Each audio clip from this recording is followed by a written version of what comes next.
vez más, bien contentas como siempre, en este su espacio para ponernos en acción con las participesas. Soy Nancy de Santiago y los invito a quedarse porque esta tarde tenemos un invitado muy especial. Seguimos con los chavos pila, que queremos que fueran todos los del país. Yo sé que hay muchísimos que nos van a ver y que van a empezar a motivarse para participar.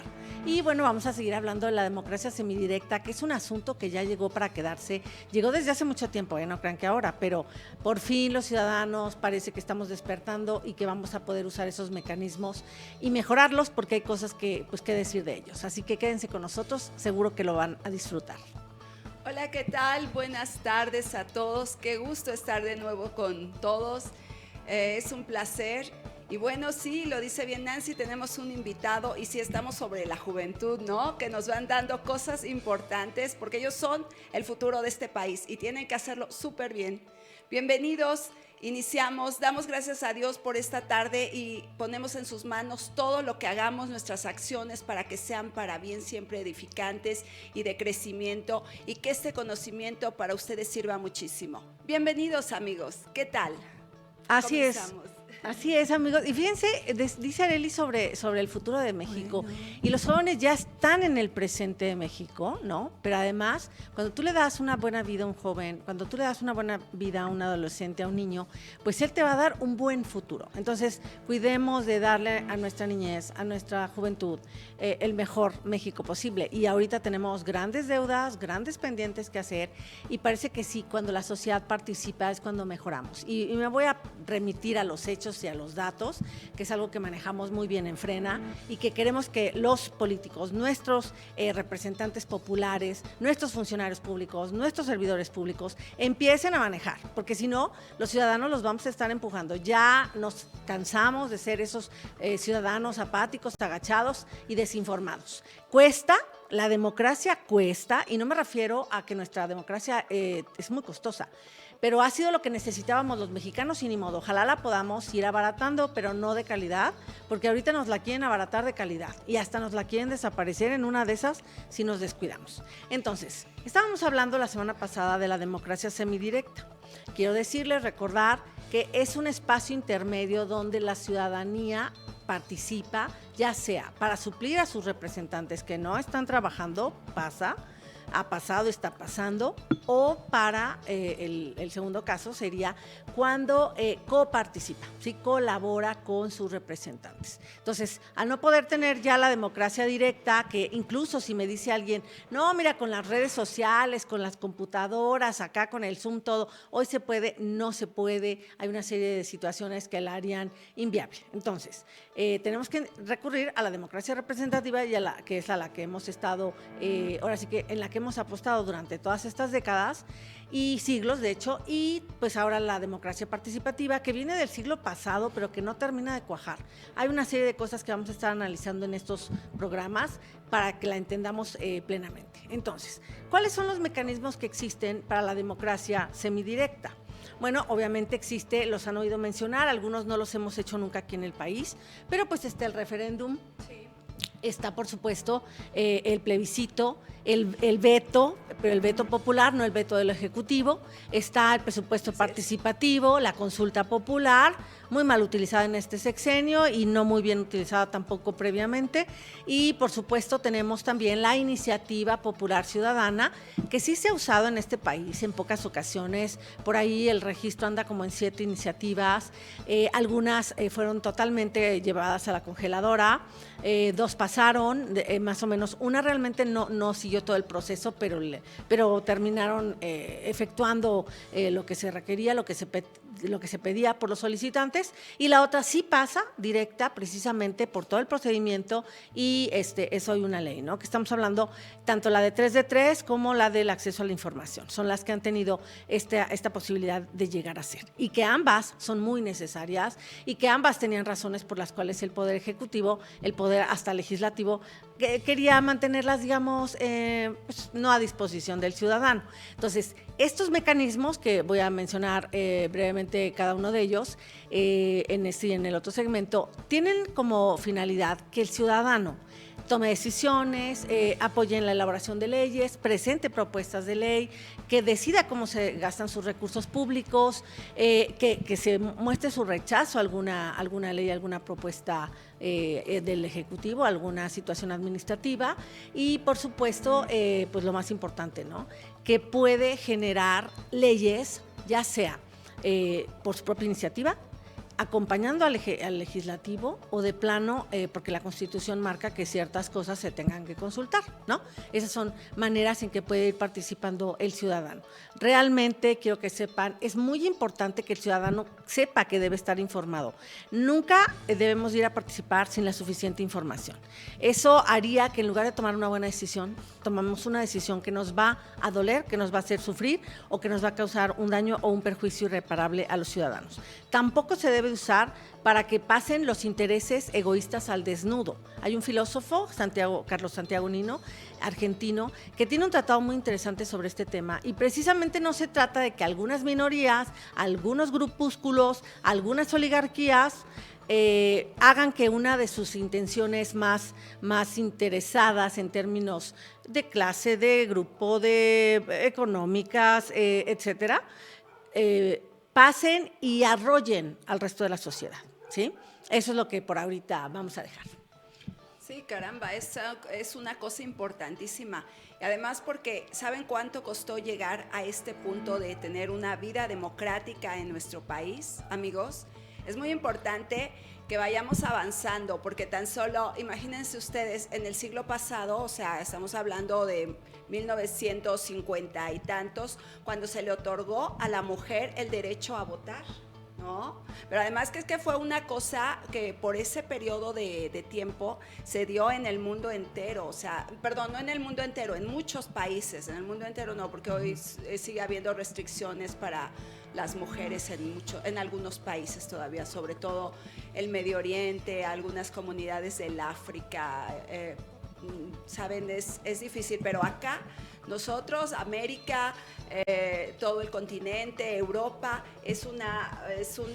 la democracia realmente ha avanzado, ¿no? La mujer hoy es participante de estas toma de decisiones en los países y esto nos lleva a lo que, o sea, este crecimiento democrático que tenemos que analizarlo, tenemos que cuidarlo, porque saben ustedes, el voto, aquí dicen por ahí, bueno, dicen algunos políticos populistas, el pueblo, se refieren al pueblo como si solo se tratase de la clase de la pobreza, de la gente pobre, de los campesinos, de los trabajadores, y no es así. El pueblo somos todos, el pueblo somos los estudiantes, los profesionistas, el médico, el abogado, el que barre las calles, la señora que vende la fruta, la señora de las garnachas, el del mercado, el funcionario público, el médico. Esos somos el pueblo, el empresario, el dueño de una transnacional importantísima como el obrero de esa transnacional. Todos somos el pueblo. No es referirnos al pueblo como si se tratase solamente de los pobres, de los campesinos, de los olvidados, porque esa frase se usa para manipular, ¿no? La escuchamos mucho, sobre todo en ciertos gobiernos que dicen el pueblo, la gente pobre. No, somos todos, somos absolutamente todos, y de esto deriva esta democracia de la que hemos hablado. Cuenta de ello da la Constitución Política de nuestro país, porque está consagrado ahí en diversos artículos todas esas facultades y garantías que tenemos los ciudadanos de este país para ejercer esa democracia. ¿Por qué? Porque se trata de que vayamos eligiendo. En el caso de la democracia representativa, que es este tema importante que yo quiero tratarles, es precisamente, es el poder está en el pueblo, pero se lo da a un grupo que va a representarlo. ¿En dónde? En el gobierno, en la toma de decisiones, en las iniciativas, en representar al pueblo para que tenga un lugar donde sea escuchado, donde tenga una voz, donde sus inquietudes se supone que deben ser escuchadas, porque en teoría esa es la razón, pero en la práctica estamos viendo que se está ejerciendo como quieren, ¿no? Entonces, esta democracia representativa tenemos que ir dando cuenta nosotros como ciudadanos, como pueblo, de que tenemos que poner atención en esos representantes que vamos a elegir. ¿Quiénes son ellos? ¿Cómo nos van a representar? ¿Qué facultades tienen? ¿No? Porque, por ejemplo, lo hemos visto en algunos grupos anteriores, pero ahorita está como nunca en la historia de nuestro país. Nos representa gente que no sabe ni dónde está parada, no tienen idea de nada, no saben quiénes son, no tienen idea de la ley, no tienen idea de la historia de este país, no tienen idea ni siquiera de quiénes son ellos, ni qué hacen aquí, ni a dónde van. Es nada más como te sientas aquí, apruebas todas las tonterías que propongan los ejecutivos y las pasas y ya. Oye, pero no entiendo, no importa, no tienes que entender, dice y ya. No puede ser que tengamos gente así representándonos. Tenemos que poner atención para ver a quién le vamos a dar nuestro voto. Ahorita que estamos en tiempos de campañas electorales, tenemos que escoger a la gente más capaz, pero además, ¿saben qué? Gente que tenga amor al pueblo, a nosotros, al país, que quieran un crecimiento y un avance. No vamos a elegir ya gente que le esté dando el favor a los gobernantes, a sus jefes, a los que los pusieron ahí de dedazo, ¿no? ¿Verdad? Qué terrible. Así es, Arely. Y efectivamente, amigos, es cuando se presenta la necesidad para el pueblo, para la nación, recuerden, para la sociedad civil, ¿sí? Para la ciudadanía de participar. Entonces, ¿qué puede pasar? Puede pasar que no te den los medios, puede pasar que no existan recursos para las instituciones, puede pasar que no formulen las iniciativas que tienes que aprobar o desaprobar, puede pasar que nunca le hagan caso a lo que plantea el pueblo, puede pasar que ni siquiera se dispongan los espacios para estos planteamientos. Puede pasar muchas cosas con tal de evitar que el pueblo participe, pero les voy a poner el ejemplo de por qué el pueblo sí debe de participar y créanme, lo hemos hecho bien y lo voy a decir con toda claridad. En el sexenio de Vicente Fox se puso a disposición del pueblo precisamente una enorme consulta para el Programa Nacional de Salud. ¿De dónde creen que salió la idea del seguro popular para clases desprotegidas, de seguridad social y de escasos recursos? ¿De dónde creen? De la sociedad. Se pidió también que se eliminara el desabasto de medicamentos, al que ya volvimos con este sexenio. ¿Y quién creen que lo pidió? El pueblo en aquella megaconsulta ciudadana. También se pidió que hubiera sanciones, que hubiera una serie de infracciones y además que tuvieran que fueran desapareciendo el maltrato. Fíjense nada más, sí es cierto, antes, hace 20, 30 años, ibas al Seguro Social y el trato era así, inhumano, miserable.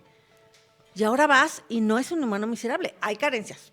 Y eso no hace que te puedan dar la mejor atención, pero a mí me ha tocado por ahí, y no estoy hablando hace mucho tiempo, estoy hablando sí antes de que entrara este gobierno, y la gente era amable. La gente se preocupaba por el paciente que estaba ahí. Lo que pasa es que están tan saturados que si tú no estás al pendiente para pedir algo, pues fácilmente pueden olvidar a uno porque están atendiendo a otro, ¿no? Realmente, y también te puedes topar el burócrata que está ya sentado plática, o sea, te puedes topar, pero había un trato de desgano, de desprecio incluso, que ya no existió, porque fue pedido en esa megaconsulta ciudadana del 2000-2006 para el Plan Nacional de Salud. Entonces, para que vean que el pueblo, cuando se propone pedir algo que no sean, decía yo, intereses egoístas al desnudo, citando a Santiago Nino, entonces puede pedir las cosas que verdaderamente le hacen falta y un gobierno sensible puede realmente incidir en el beneficio, en el bienestar, decíamos, de ese pueblo.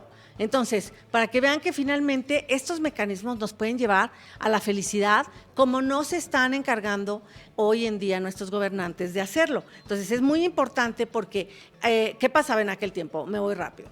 Resulta que el gobierno de la Ciudad de México, pues, no era elegido de manera democrática, lo ponía el Ejecutivo Federal.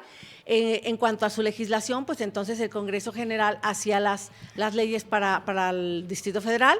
Cuando hacen la primera asamblea del gobierno entonces del Distrito Federal en el 87, porque la reforma del 77 fue donde ya podían ellos tener estos mecanismos, ya donde participaran las personas, pero que no se hicieron bien.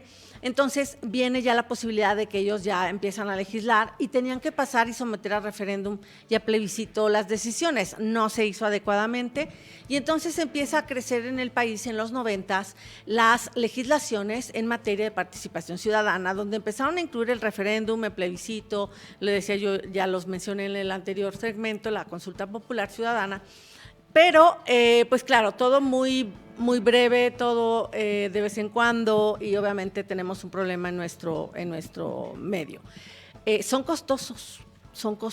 La consulta popular, que en teoría se hará en el 2022, después de las elecciones, porque logramos evitar, y digo logramos porque muchos nos opusimos a que se hiciera en este mismo año electoral, porque entonces hacía que el presidente estuviera en la boleta y que incidiera de peor manera en las elecciones. De por sí no ha dejado de hacer en las mañaneras menciones que están prohibidas y que ya se le dijo por parte del INE que dejara de hacerlo. Entonces, pues hubiéramos tenido al presidente en la boleta. Entonces, el año que entra está programada una consulta para la cual hubo una pregunta que ahí se usó precisamente la posibilidad de preguntar qué.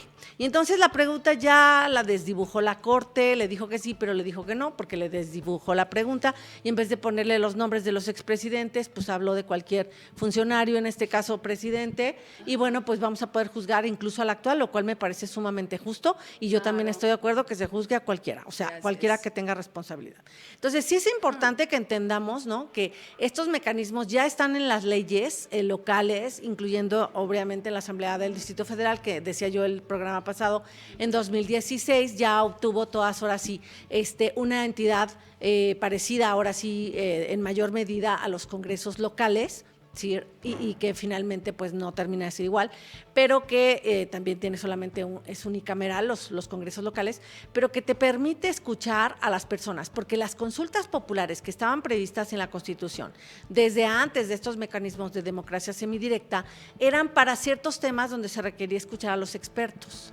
Entonces se han hecho parlamentos abiertos y no ha importado, no les han hecho caso, concretamente en las reformas al sistema eléctrico mexicano, que tenemos ahorita. Están pasando la de hidrocarburos, ya pasaron la de la energía eléctrica, que ya quedó suspendida, ya está publicada la suspensión, esa ley quedó ya totalmente nula, pero vamos a seguir el mismo camino con esta que están aprobando ahora, ¿no? Entonces, sí, que quede muy claro, vamos a detallar cada uno de ellos en la próxima emisión, cómo son estos mecanismos, cuál es cuál, pero como todos los hemos oído mencionar, me adelanté a irles hablando del que más hemos oído mencionar, que es el de la iniciativa popular y por supuesto las consultas populares, para poderlo detallar la próxima emisión. Muy bien, muy bien. Entonces, ven, amigos, o sea, son una serie de cosas que debemos poner atención. Nuestro país nos necesitamos ser ciudadanos, pueblo responsable. Necesitamos poner atención, necesitamos checar, necesitamos empezar a avanzar como una sociedad que va en crecimiento, con empuje, porque saben, lamentablemente traemos una pésima costumbre de que los gobiernos aventaban como un pan y todos a pescarlo. Qué triste, ¿no? Y entonces hacían lo que les daba la gana, porque no estaban haciendo lo que… ¿Ustedes saben lo que genera de dinero este país? Es mucho. Todo ese dinero, ¿dónde está? Si falta infraestructura, si faltan escuelas, universidades, hospitales, ¿dónde está? Bueno, y me refiero porque precisamente en este sexenio no se ha hecho nada en 2 años y medio. Eso tenemos que poner atención, porque todo eso nosotros tenemos que elegir a los que nos van a representar en forma adecuada para exigirles, porque es tiempo de exigirles. Ellos no son como los amos o los dueños. Nosotros tenemos la facultad, porque es un derecho constitucional, de exigirles que hagan su trabajo. ¿Cuál es ese trabajo? Oye, yo te elegí, quiero un buen resultado, quiero que atraigas inversión a mi estado, quiero que atraigas inversión al país.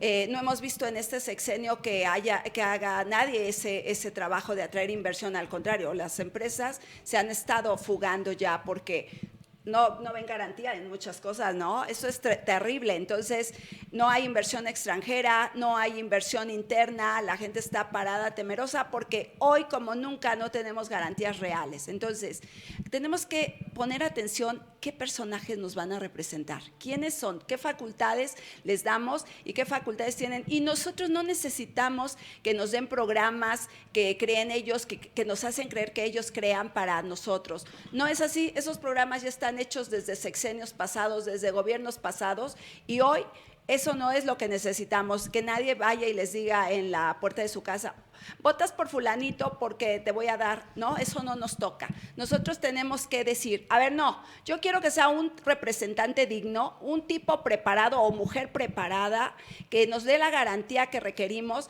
para que vayamos avanzando, porque no queremos limosnas, no las necesitamos, queremos escuelas, queremos mercados, queremos infraestructura, queremos atracción de inversión, queremos empresas para que nuestros hijos cuando terminen de estudiar tengan dónde trabajar, queremos eso en los representantes, que hagan su trabajo. Ellos son administradores del país, los legisladores se encargan de darle al Ejecutivo, a autorizarle presupuesto para que haga, para que cree, para que distribuya, para que haga inversión, para que vaya cubriendo las necesidades del pueblo.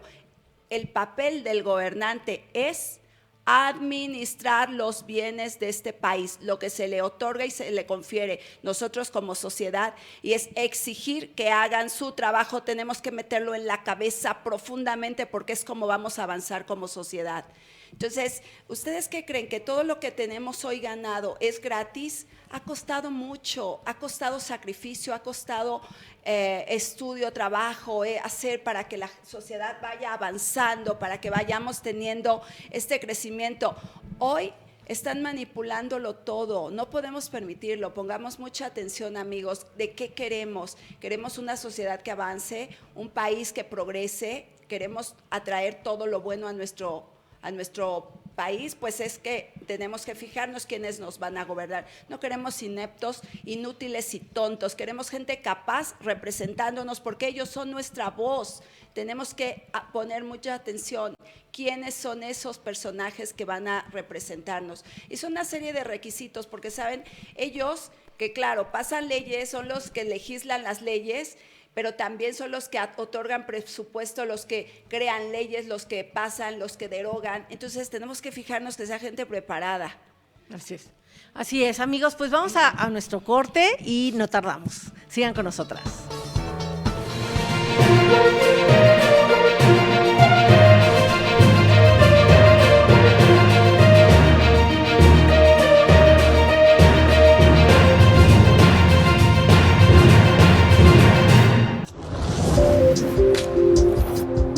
Barra de opinión. Presten atención, la verdad es que hemos tenido buena audiencia. Y ciertamente... Entonces, bueno, pues tenemos que seguir con estas... Bienvenidos a una emisión más de la Sobremesa Política. ¡Hola! ¿Cómo están? Mujer, amiga Viri, te saludo, ¿cómo estás? Hola, buenas Canal Foro CX marca la diferencia. Produce tu contenido audiovisual con nosotros. Transmisión en streaming, logotipos y anuncios. Formato de televisión con creatividad e innovación. Aquí, en Canal Foro CX.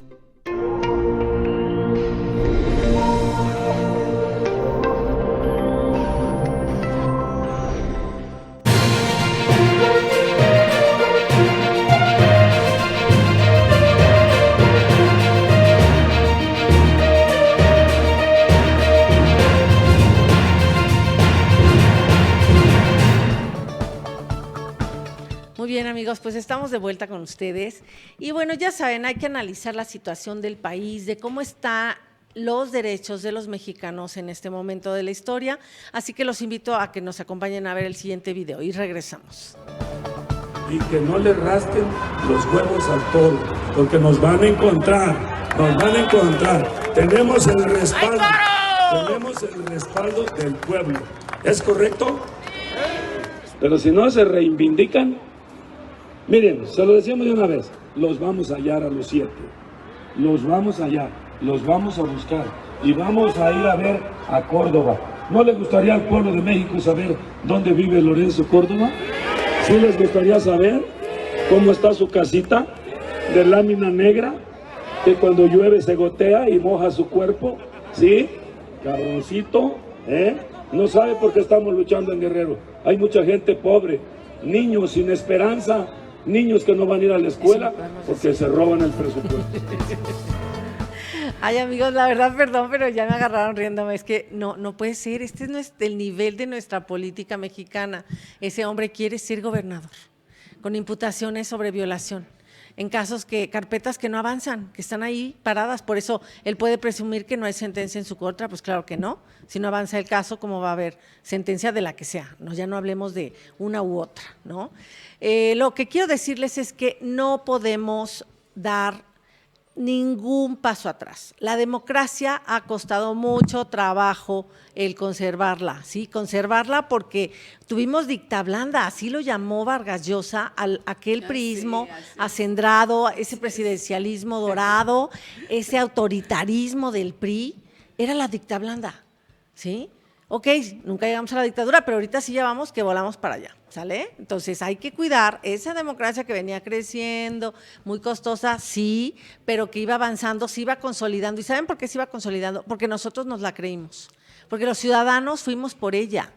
Entonces, si nosotros permitimos que esta persona vaya y amenace al INE y entonces luego vaya y lo amague con que le van a caer en su casa cualquier persona que se tome por justicia de propia mano y crea que es lo correcto ir a molestar a cualquiera de los consejeros, pues imagínense si ya ha sucedido que a periodistas, los youtubers de ¿cómo se llama?, de la Cuarta Transformación los persiguen. Entonces es muy importante que nosotros sepamos que sí podría estar en riesgo nuestra democracia. Lo que me sorprende mucho es ver esta actitud tirana de incitación a vayan a su casa de Lorenzo Córdoba. Es como terrible. ¿Por qué? ¿Qué está haciendo ese señor? ¿Que no se da cuenta de lo que está haciendo? ¿O está tan confiado o es tan impune? Pues claro, si las imputaciones a violaciones parece que no avanzan, pues dirá que cualquier cosa que él haga tampoco avanzarán. A mí me da horror ver gente como esa tratando de gobernar este país, de verdad. Esa gente es que, para empezar, si se atrevió a violentar a una mujer, de la forma que sea, porque incluso verbalmente, ¿qué está haciendo ahí ese señor? Es que ese señor no puede representar al pueblo.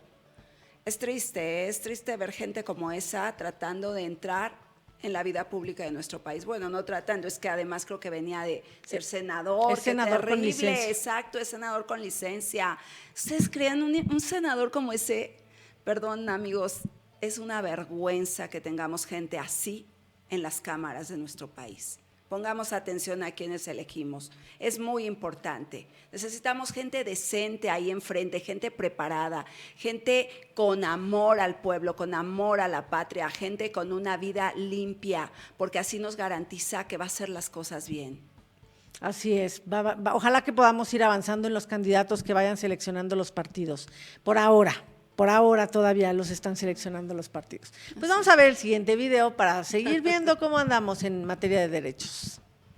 ¿Cómo me gustaría que realmente pudieran atacar la delincuencia con inteligencia artificial, con robótica y con sistemas expertos? Así podrían saber que el 60% de las llamadas de extorsión salen de los penales, no de los mexicanos que trabajan y que se esfuerzan todo el día. Este proyecto atenta contra la privacidad y protección de datos personales y transgrede la libertad de comunicación, porque un delincuente es un delincuente, no nos hagamos, y no va a acudir a registrar sus propios datos personales para delinquir. Seguramente usará un celular robado. Se va a poner de moda asaltar a una persona para quitarle el SIM. Si es identificado, remitirá e inculpará al usuario original, con lo cual también se viola la presunción de inocencia y pone en riesgo la seguridad de las personas. Justo por eso es necesario escuchar a los expertos. El Senado no debe de aprobar este dictamen sin las revisiones para evitar su inconstitucionalidad. Muy bien, pues ahora escuchamos a una senadora que suele poner el ahora sí que el dedo en la llaga. Quiero explicarles esto. Mucha gente dice que no pasa nada porque ya tienen nuestros datos biométricos del banco y que consulta con el INE cada vez que ponemos la huella y ponemos la firma y entonces podemos sacar dinero de nuestra cuenta, etcétera, etcétera. Pero ese no es el mismo caso. Para empezar, el banco es una entidad privada a la cual si le pasa algo con nuestros datos, si le pasa algo con nuestra información, cuidado porque va a ser demandado. ¿Sí? Por eso el banco gasta mucho dinero en la seguridad de sus procesos, en la seguridad informática. No así el gobierno, y se los digo con claridad. Tuvimos un hackeo el año pasado con Pemex, ya ni siquiera se dijo qué pasó con eso. Vulneraron la seguridad, sí, de los sistemas informáticos de Pemex porque no se invirtió las cantidades necesarias para la ciberseguridad. Ahí no hay datos de este tipo, pero imagínense lo que pasaría con nuestros datos de los mexicanos. Imagínense más adelante que ellos quieran poner su urna electrónica. Yo soy totalmente opuesta a esos proyectos porque sé que nuestra costosa democracia tiene muchos candados, ¿sí? He estado ahí y lo sé perfectamente. Entonces, es el mejor medio que nos merecemos, por lo menos por ahora, y es bien importante que entendamos por qué la senadora se niega. Entonces, si esa base de datos, así como ya Movimiento Ciudadano una vez lo subió a la nube, el padrón, las listas nominales y aparecimos todos ahí, ¿no? Imagínense, acaba de filtrarse información de Facebook, ¿no? Que tiene todos los controles de seguridad. O sea, imagínense cómo vamos a querer que nuestros datos biométricos estén en poder de un gobierno austericida, que no le gasta a lo que cree que no es importante. Y la ciberseguridad no lo ha sido porque no lo fue ni la de Pemex. Qué feo, es terrible. Tenemos que poner atención, es que todo, pero es por eso, amigos, que les reitero siempre, hay que estar atentos porque está en nosotros el impedir que estas cosas pasen. Lo dice bien Nancy, tenemos que tener todo en orden para nuestra seguridad como ciudadanos, para tener certeza de que estamos bien. Nuestros datos nadie tiene por qué estarlos revisando, es peligroso, además con tantos fraudes que se están dando en el país. Bueno, yo creo que esto tiene que pararse, ¿verdad? Ojalá y se pueda, sí, que esto sí se pueda parar y estemos muy atentos, ¿no? Así es, de hecho la senadora ya anunció que va a poner a disposición de todos los que estemos interesados un formato de amparo para que lo hagamos valer. Así que bueno, pues vamos a ver el siguiente video, amigos, y seguimos con ustedes. Yo les quiero advertir que hoy en la tarde acaba de pasar algo extraordinariamente grave en el Senado, probablemente lo más grave en la historia de esta legislatura, en un albazo legislativo, en un engaño, en una bola rápida, llámenle como quieran, en un artículo transitorio que no se conoció previamente, que no estaba en los instrumentos digitales para conocerlo con anterioridad aquí en el Senado, se propuso y se aprobó por Morena y sus aliados la ampliación del mandato por 2 años del presidente de la Suprema Corte de Justicia de la Nación. El Partido Verde hace una propuesta de un transitorio. En mi opinión, ese partido es la peor expresión, la expresión más corrupta de la política en México, y hace esta maniobra que sin previo aviso y sí con una dificultad en el procedimiento porque no se llama votación a 2 rondas como se hace en sesiones a distancia como fue la de hoy, y deciden ampliar por 2 años el mandato del presidente de la Suprema Corte de la Justicia de la Nación, contrario a lo que dice la Constitución, ampliar el mandato de los consejeros de la Judicatura, y es de alarma. Esto es un golpe de Estado a la Suprema Corte de Justicia de la Nación. ¿Es un pago de favores al ministro Saldívar porque aprobó la consulta de López Obrador? ¿Es un laboratorio para intentar así también extender el periodo de López Obrador o de quien les caiga bien al gobierno? ¿Es un laboratorio que nos quiera llevar a un blindaje porque creen que no gana las elecciones? Miren, es de alarma. Yo le llamo al ministro Saldívar que en congruencia con su lucha por los derechos humanos y la dignidad como ha dado en la Corte, mande un mensaje pronto e inequívoco a la Cámara de Diputados que él no está de acuerdo con esta modificación. Es inaceptable violar de esta manera la Constitución. Es inaceptable que Morena repita las peores prácticas del PAN y del PRI cuando nos dijeron que iban a ser diferentes. Pues así es, amigos. Bien, lo que pasa es que el artículo 97 de la Constitución dice que cada 4 años el Consejo de la Judicatura va a elegir en pleno el que va a durar 4 años en el cargo de presidente de la Suprema Corte de Justicia de la Nación. Entonces, aquí hubo una situación donde se le ha otorgado de manera muy tramposa. O sea, lo que pasa es que, bueno, estábamos escuchando, quiero aclarar nada más, teníamos en pantalla a Emilio Álvarez y Casa, que es un doctor en Ciencias Políticas y Sociales de la UNAM, que además es un activista de un movimiento por la paz y la justicia, y que está estableciendo precisamente una serie de situaciones que deben de ser analizadas y que debemos de preguntarnos si efectivamente de qué se trata, porque se los pongo muy fácil. No puede reelegirse para el periodo inmediato. O sea, sí puede volver a ser presidente de la Corte, pero hasta después, no en el periodo inmediato. Entonces, ¿qué pasa? Pasan un documento donde viene que su mandato termine en el 24, no en el 22. Así, como que no nos dimos cuenta, como que nadie se fijó. Ahí dice que termina el 24. ¿No? Entonces, así como que de una manera totalmente fraudulenta están haciendo en los hechos que le están extendiendo el periodo, ¿no? Entonces, claro, se está sometiendo una serie de cosas a votación y pues ya viene ahí ese documento, así como dice el doctor en Ciencias Políticas y Sociales, de manera inadvertida, ¿no? Como que no se note, como que a ver qué pasa. Eso es lo que verdaderamente es triste, es lamentable y es criticable, que estén jugando con nosotros los mexicanos, máxime, porque ya vieron que ya nos dimos cuenta de quiénes son realmente. Sí, pero qué triste, porque sí, efectivamente lo saben, pero ahí hay un grado de corrupción también, porque el ministro se hace también como él no se da cuenta si él perfectamente conoce el periodo que le corresponde. Son los dos y son toda la bola que se hace en uno solo. Perdón la expresión, amigos, una expresión coloquial. Lo que pasa es que esa solapar, esa simulación, nosotros ya no la sabemos. El pueblo no está tonto, el pueblo se da cuenta de todo. Esto les va a costar, porque se está juntando todos los actos que hacen y todo se les va a revertir. Así es, nos vamos a ver muy pronto, muy pronto. Muy bien, pues ¿qué creen, amigos? Vamos a un corte y después del corte les vamos a presentar a nuestro invitado que ya está por aquí.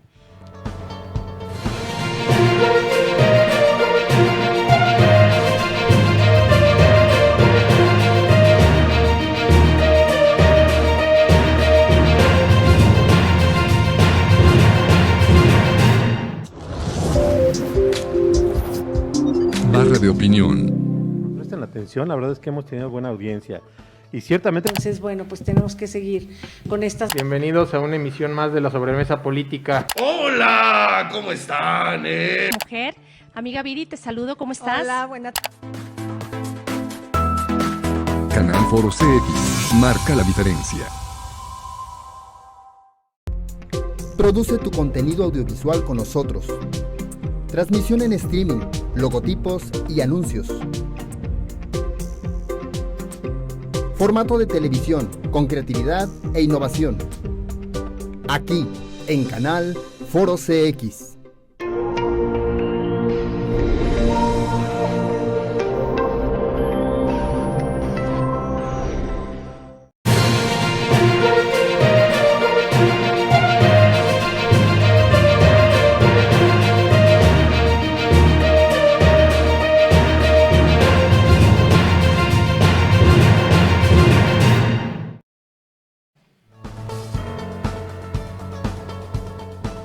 Amigos, buenas tardes. Pues ya saben, aquí Arely nos va a hacer la presentación de nuestro invitado. Raúl Torres, un chavo súper dinámico, pertenece a Frena. Estamos tan contentos de que esté aquí. Raúl, qué guapo, hola, ¿qué tal? Oigan, ¿saben de Raúl? Raúl es un chavo, fíjense bien, él estudió relaciones internacionales en el Endicott College de Boston, Massachusetts. También él es el único mexicano de la generación en el 2011 en ser aceptado en el programa de negocios de Harvard, en la escuela de Law School de Harvard.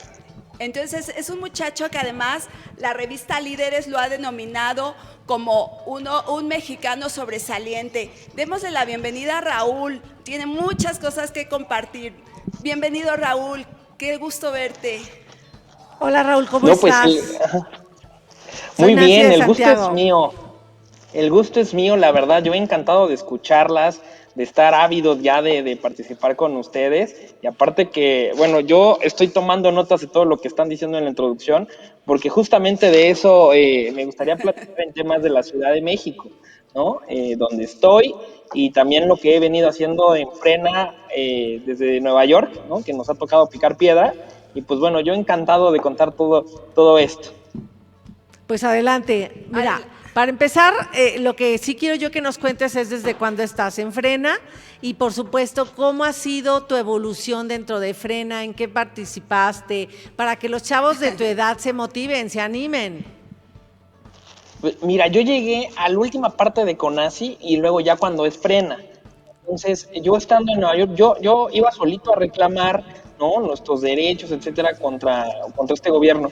Y en una de las primeras caravanas que se mandó a hacer ya en Estados Unidos, yo contacté a nuestra coordinadora, Judith Bretón, a quien le mando un fuerte saludo, y desde ahí empezamos a hacer pues mucho ruido, prácticamente desde hace 3 años que tenemos, desgraciadamente, esta cuarta transformación, ¿no? Y estuvimos presionando en el consulado, hemos estado haciendo muchos recorridos en todo Nueva York, principalmente en Manhattan, en el Bronx, pero luego también hicimos una hermandad muy fuerte con otros estados de la costa este. Y pues bueno, no sé si algunos han visto algunos videos, pero cuando Andrés Manuel va a Washington, pues ahí estuvimos los de Frena, lo recibimos a gritos y no precisamente le gustaron, porque fui yo esa voz que le dijo que no se olvide de los niños con cáncer, que no queremos una nueva Venezuela, y justamente, pues bueno, le metimos un estate quieto al presidente y que entendiera y que escuchara que la oposición tiene una voz muy fuerte desde el extranjero. Ahí nos reunimos todos los capítulos de Frena de la costa este, pero también vinieron del sur, vinieron de Texas, vinieron gente de California, vino gente de Las Vegas, gente de Washington DC, e hicimos una muy buena hermandad entre todos, y que bueno, cada quien después en su capítulo regresando a cada uno de nuestros estados, pues seguimos trabajando mucho ese tema.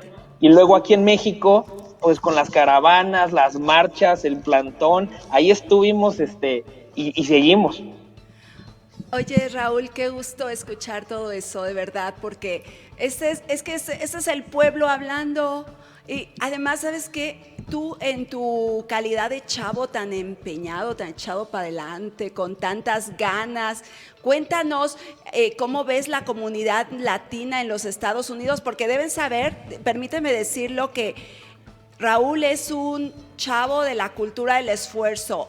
Ellos emigraron a los Estados Unidos, sus padres, cuando él era muy pequeñito, y su papá, muy trabajador, muy dedicado, creó 2 empresas, Los Ángeles y Nueva York. Entonces, son gente de crecimiento. Raúl ha estado en las mejores escuelas. Esto le ha dado la facilidad de conocer mucha gente. Cuéntanos eso y cómo entraste a hacer todo este movimiento. Pues yo primero agradecido con la vida, con Dios y con mi familia, porque a los 5 años mi papá se fue a Estados Unidos, ¿no? Con la crisis de 1994, yo nací en el 89, y pues con una mano adelante y una mano atrás, como muchos migrantes llegan a Estados Unidos buscando ese sueño americano. Gracias a Dios, con su esfuerzo lo logró, y bueno, yo como una segunda generación, pues llego a la universidad, logro estudiar en Boston, Relaciones Internacionales, luego me voy a París también a estudiar la parte de Relaciones Internacionales vista desde la perspectiva europea, para regresar a Harvard y terminar en Ciencias Políticas. Luego regreso a México al CIDE, ¿no? Porque también me interesa mucho el tema técnico en la política en México y cómo la participación de lo que hablábamos ustedes en la introducción, y luego concluir una maestría que realicé en gobierno, en gerencia pública en Washington, D.C.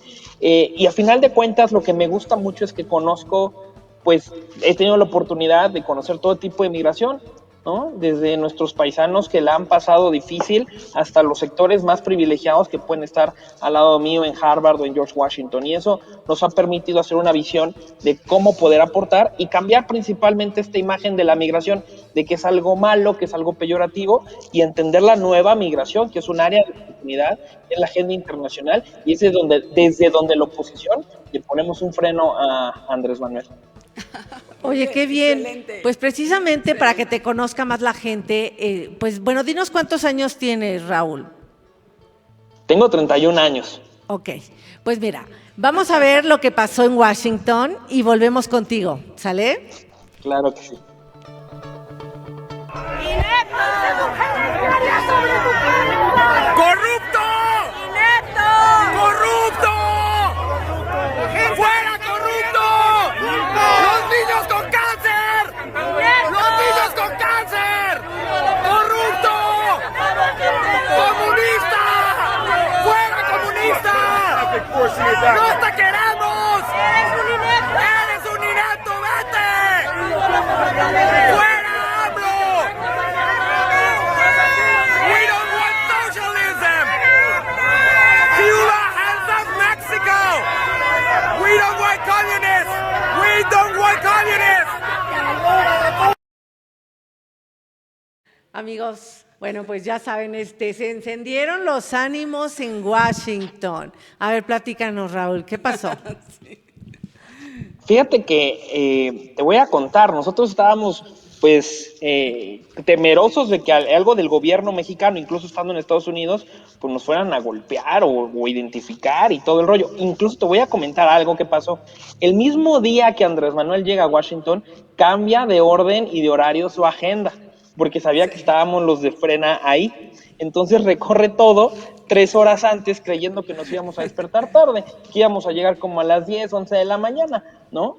Y para su mala suerte, adentro también quiero decirlo, adentro de la misma gente de la 4T, hay gente que ya no quiere a Andrés Manuel, están ahí por chamba y se respeta, pero desde allá adentro nos dicen, se cambia la agenda, ven más temprano y pusieron aquí, y nos dijeron, ahí está, dale, ¿no? Entonces, pues para su mala suerte, conozco desde hace mucho tiempo Washington, nos pusimos enfrente, llegaron ellos, nosotros estábamos en primera fila, y pues bueno, al presidente no le gustó, y luego también lo fuimos a recibir porque hasta nos dieron su ruta. Bueno, el servicio secreto estaba vuelto loco con nosotros, hablamos con ellos y le explicamos, ¿sabes qué? Es un presidente comunista, es socialista, es enemigo de la democracia, y nos dijeron, dale, aquí sí es un país libre, grítale si quieres. Y eso hicimos, y la verdad creo que esos gritos no lo hago a título personal, lo hago por respeto a esos padres de familia y madres que están sufriendo por los niños con cáncer, porque no es no tener corazón el no darles medicinas. También lo grité con toda la voz y romperme la garganta y decirle que es un corrupto, que no queremos comunismo en México, porque es el sentir de toda la población, y que lo escuche, sino lo tenía que escuchar desde Washington y que la prensa internacional lo supiera, porque él vende que México está muy bien, pero no es cierto, ¿no? Entonces era importante que supieran, y dimos muchas entrevistas en medios internacionales y que vieran la otra versión, y esa otra versión vendió más que sus aplaudidores, porque aparte no se reunió ni con comunidad migrante, que es lo peor de todo, ¿no? Raúl, el tiempo se agota, lamentablemente. Dinos lo último, ¿qué te gustaría compartir con la gente por último para despedirnos? Qué gusto es tenerte, de verdad, qué gusto escucharte. Pues yo invito a que muchos de la comunidad migrante en Estados Unidos participen en este 6 de junio, que valoren bien su voto, que no se dejen ir por los satélites ni por otros partiditos que estén por ahí, que elijan la mejor opción y que pongamos un freno a la 4T. Si son chilangos, los vemos en el Congreso de la Ciudad de México, ¿no? Habrá una diputación migrante, es importante, y si no lo son y son del resto del país, que manden sus votos también a sus respectivos estados y ni un voto a Morena. Fíjate, Raúl, en estas últimas reflexiones de los últimos minutitos que nos quedan, sí quiero decir una cosa importante. Fíjate que es la primera vez que se va a poder hacer la participación desde el extranjero en una intermedia. Siempre se había podido, bueno, no siempre, tiene sus años, pero el participar en la presidencial ya tiene tiempo, pero no en la intermedia. Entonces, me gustó mucho que la gente hoy que nos esté escuchando, que tenga un pariente, que tenga un amigo, que ya se haya preparado, porque hay que preparar el voto del extranjero. Desgraciadamente, son otros plazos, empieza antes, pero sí que se preparen y que se pongan listos para participar, porque es muy importante nuestro voto. En esta elección nos estamos jugando la democracia. Entonces, los jóvenes como tú, que tienen todo el futuro por delante, deben votar por ese eso, por el futuro y no por lo caduco. Yo soy Nancy de Santiago, te agradezco muchísimo, muchísimo de verdad que hayas estado con nosotros. Ha sido muy gozoso verte, escucharte y por supuesto tener el testimonio de lo que pasó en Washington de primera mano, de primera voz, que la gente supiera lo que pasó y que por supuesto estaremos aquí dando cuenta de todo lo que se esté haciendo en Frena también en Estados Unidos, porque son de nosotros, son mexicanos, valiosos, valerosos que tuvieron que salir. Entonces, pues amigos, el tiempo tan tirano se nos acabó, los espero la próxima semana para volvernos a poner en este espacio en acción con las participesas. Muchas gracias. Raúl, gracias por estar con nosotras, por compartir. Te mando un abrazo con todo mi cariño, mucha suerte, te va a ir súper bien, Dios te bendiga mucho, yo sé que lo vas a hacer en grande, veo en ti un gran futuro, te felicito, me siento orgullosa de ti. Felicidades, Raúl, un abrazo fuerte con todo mi cariño. Hasta pronto. Amigos, lamentablemente el tiempo se acabó y bueno, nos quedamos con un buen sabor de boca después de haber visto la entrevista a Raúl, nuestro amigo Frena, que está en los Estados Unidos, un muchacho que está destacando muy fuerte, quizás pronto vamos a escuchar de él. Dios los bendiga mucho, Dios bendiga sus casas, sus trabajos, sus bienes, todo lo que les rodea, sus seres amados, y que Dios bendiga nuestro país. Alabemos a Dios, demos gracias, honra y gloria, porque necesitamos tener el favor de Dios. Hasta la vista, amigos. Soy Arely Meja.